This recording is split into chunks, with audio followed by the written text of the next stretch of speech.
Okay guys, hari ni kita nak setting restore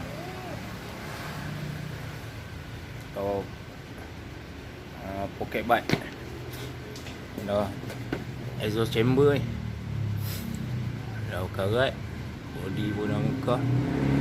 Customer buat angkat atau sadai lama this.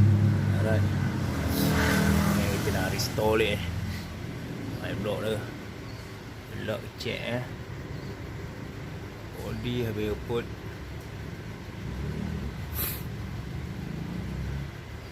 Exhaust dia tengah-tengah.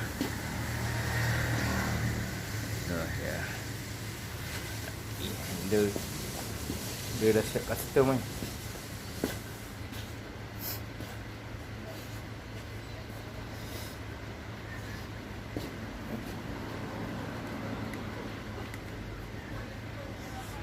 Petronas.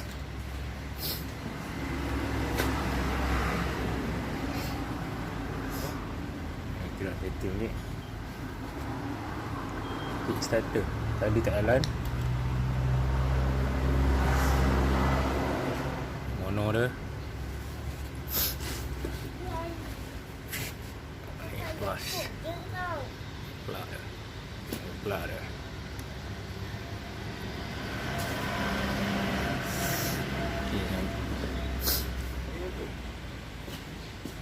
Okay, nanti siap perang-perang.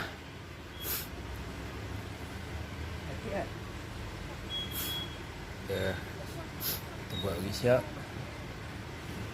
Jadi kita update lagi.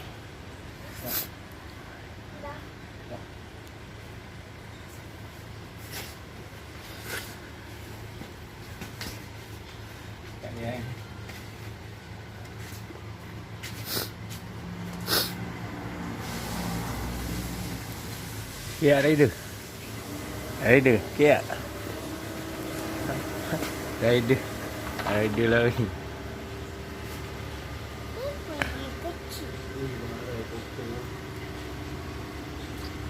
Okay guys, tunggu next video guys. Assalamualaikum. Okay guys, kita dah buka motor ni. Sekejap lap sikit. Power set dia berantai. Kita dah buka, dah cat sikit-sikit.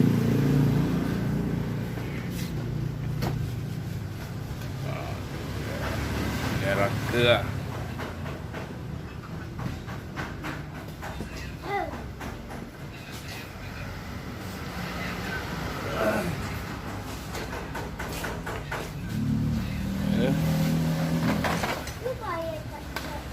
Saya cuci semua.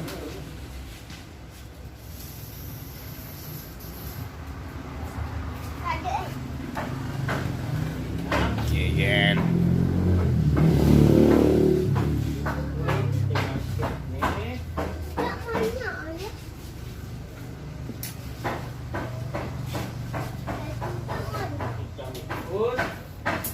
Okay guys, go next video.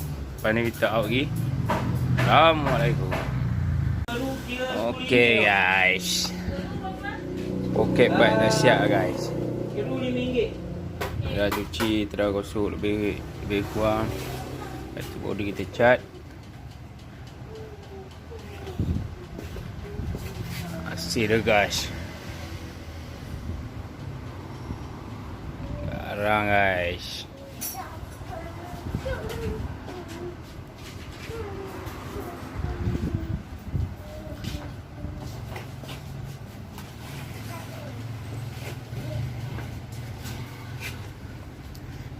Sebelah ni exhaust.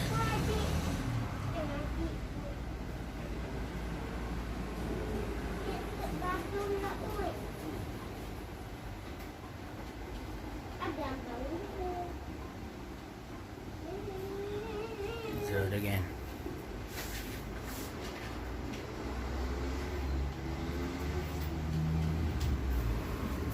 Okay, boleh. Ya, customer datang ambil. Mantap, mantap.